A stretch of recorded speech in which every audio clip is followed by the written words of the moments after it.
Hi, it's Patrick Hutzel from IntensiveCareHotline.com, where we instantly improve the lives of families of critically ill patients in intensive care, so that you can have peace of mind, real power, real control, and so that you can influence decision making fast, even if you're not a doctor or a nurse in intensive care.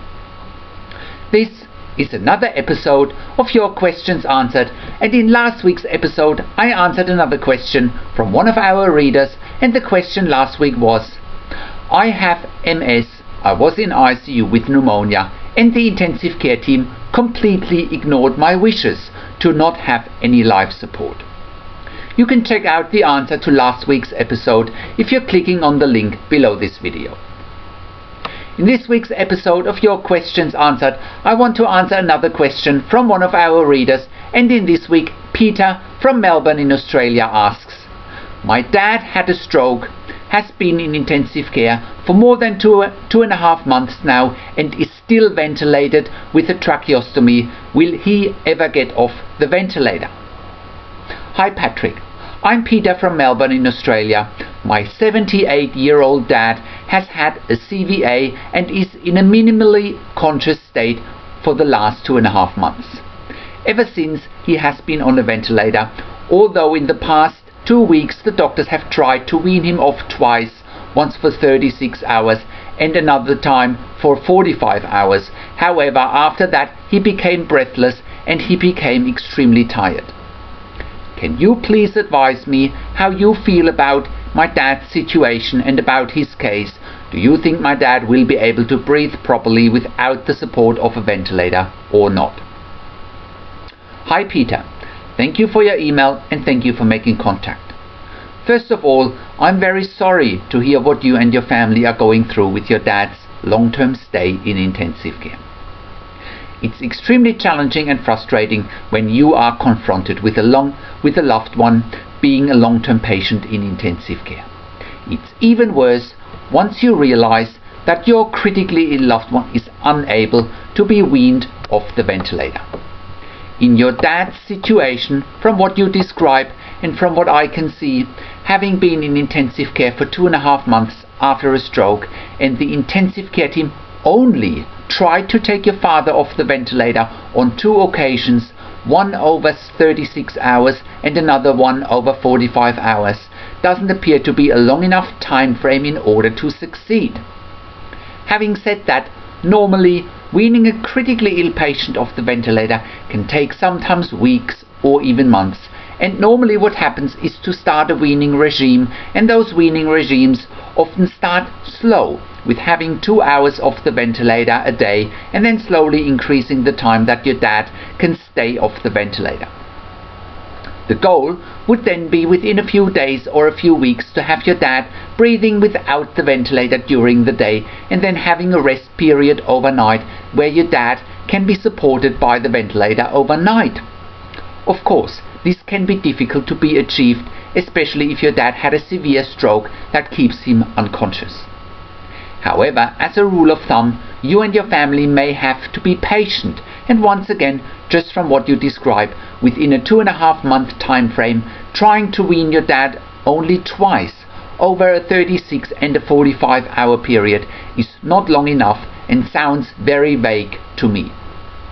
Furthermore, you also need to ensure that your dad is getting good nursing care, such as getting mobilized and out of bed in a chair regularly, getting regular washes and showers daily. He needs good mouth care. He can get out into the sun and get some fresh air. Having good and experienced nursing staff looking after your dad. Also, make sure that the intensive care team is not, quote-unquote, neglecting your dad because they think he's a hopeless case. Often intensive care teams get frustrated with long-term ventilated patients with tracheostomy, and they often don't give them the attention they need. Those points are essential in order to achieve your goals. The other thing that I can see as well is that if your dad is in a minimally conscious state, you need to ask, where are you going from here? And you need to ask what you, your family and your dad want in a situation like this. For example, are you prepared to carry on weaning him off the ventilator in intensive care with an uncertain outcome, probably putting your and your family's life on hold in the process? Have you thought about taking your father home with the professional support of intensive home care services that specialize on long-term ventilation with tracheostomy as a genuine alternative to a long-term stay in intensive care? This can and will improve your dad's quality of life and or quality of end of life, and you can stop visiting intensive care and putting your life on hold as well. Given that you're in Melbourne, Australia, check out intensivecareathome.com.au for tailor-made home intensive care services for your dad. Once again, weaning your dad for 36 and 45 hours respectively in a 2.5-month period doesn't sound to me like a serious attempt to get your dad off the ventilator. Therefore, you may also have to consider the following. Think about, does the intensive care team have an interest keeping your loved one in intensive care to keep their beds occupied and earn money and or attract funding?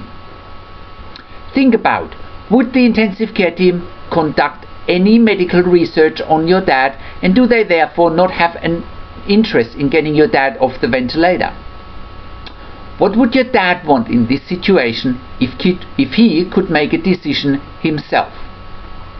Have you thought about, would it be better for your dad to stop life support altogether? I think from what you describe, your best chances are to take your dad home with the help of specialized services such as intensivecareathome.com.au. Check it out. That would probably also be the more cost-effective option compared to a long-term stay in intensive care, and provide your dad and your family with a better quality of life and or quality of end of life, and in the process probably also have peace of mind, control, power and influence. Also, just by being at home, you, your family and your dad would also feel so much more at ease, and your dad, even though currently in a minimally conscious state, might feel the difference by being at home, and he may get a boost.